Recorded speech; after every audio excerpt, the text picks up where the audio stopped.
আসসালামু আলাইকুম ভিউয়ার্স, আপনারা সবাই কেমন আছেন? নিশ্চয়ই ভালো আছেন। আমি আল্লাহর রহমতে ভালো আছি। আমার আজকের রেসিপি এই ভুনা খিচুড়ি।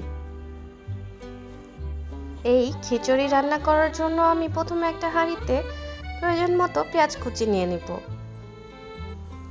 এবং তাতে প্রয়োজন মতো সয়াবিন তেলও নিয়ে নিব। এখন এই পেঁয়াজ আর সয়াবিন তেলের মধ্যে এখন আগে থেকে কেটে ধুয়ে পরিষ্কার করে রাখা মুরগির মাংসের ছোট ছোট টুকরা সাথে ছোট ছোট আলুর টুকরা দিয়ে নিব। এখন সবগুলা এই একসাথে ভালো করে ভাজা ভাজা করে নিব। সবগুলা একটু ভাজা ভাজা হয়ে আসলে এর মধ্যে আমি 2 টেবিল চামচ আদা রসুন বাটা দিব, 1 চা চামচ লবণ দিব, সাথে 1 চা চামচ মরিচের গুঁড়া দিব এবং হাফ চামচ মতো হলুদের গুঁড়া দিব এবং হাফ চামচ মতো জিরার গুঁড়া দিব। সবগুলো এখন খুব ভালো মতো নেড়ে চেড়ে এর মধ্যে এই বিরিয়ানি মশলাটা অ্যাড করব। খিচুড়ির মধ্যে বিরিয়ানি মশলা দিলে কিন্তু খুবই ভালো লাগে, স্বাদটাই চেঞ্জ হয়ে যায়। আপনারা ট্রাই করে দেখতে পারেন। এখন এটা ঢাকনি দিয়ে কিছুক্ষণ কষিয়ে নিব। এই ফাঁকে কিন্তু আমি মুগ ডাল আর ছোলার ডাল রেডি করে নিব। আমার মাংস কষানো হয়ে গেছে। এখন এইটা কিছুক্ষণ একটু নেড়ে চেড়ে নেব।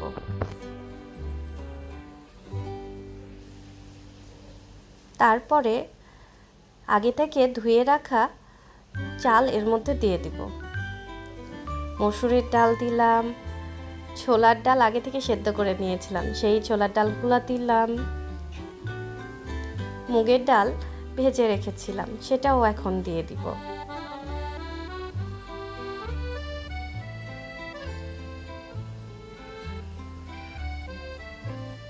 এখন সবগুলা খুব ভালো করে নেড়ে চেড়ে একসাথে মাখিয়ে নিব। তারপরে প্রয়োজন মতো পানি দিয়ে নিব। আমি এখানে প্রায় 2 কাপ মতো পানি দিয়ে নিয়েছি।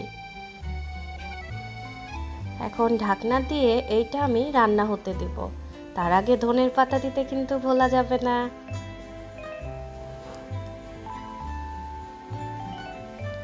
এখন প্রায় 5-7 মিনিট মতো এটা হালকা আঁচে আমি রান্না করে নিয়েছি। তারপর এখন একটু নেড়েচেড়ে নিয়ে আবার ঢাকনা দিয়ে রান্না হতে দেব। এই তো এইটা এখন মোটামুটি রান্না হয়ে গেছে। কিছুক্ষণ নেড়েচেড়ে নিয়ে এটা আবার কিছুক্ষণের জন্য ঢাকনি দিয়ে ভাপে রেখে দেব। খিচুড়ি রান্না হওয়ার পরপরই না খেয়ে কিছুক্ষণ ভাপে রাখলে সেটা অনেক বেশি টেস্টি হয়। এই যে আমার খিচুড়ি রান্না হয়ে গেছে, এখন এইটা পরিবেশনের পালা।